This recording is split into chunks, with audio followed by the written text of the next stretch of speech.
আপনিই আমার রব। আপনি কার কাছে আমাকে ছেড়ে দিলেন? এমন অচেনা মানুষদের কাছে যারা আমার ক্ষতি করতে চায়, নাকি এমন শত্রুর কাছে যাকে আপনি আমার চেয়ে অধিক শক্তি দিয়েছেন?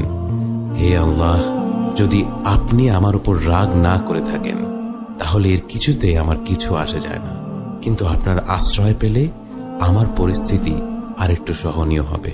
হে আল্লাহ, আমি আপনার চেহারার নূরের কাছে আশ্রয় চাই, যা সব অন্ধকারকে উজ্জ্বল করে দিয়েছে, যা দুনিয়া এবং আখিরাতের সব বিষয়ের সংশোধক।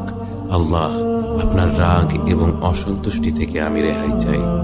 আল্লাহ, এ সব কাজই শুধু আপনাকে খুশি করার জন্য করা, এবং আপনি ছাড়া কোনো শক্তি নেই, কোনো ক্ষমতা নেই।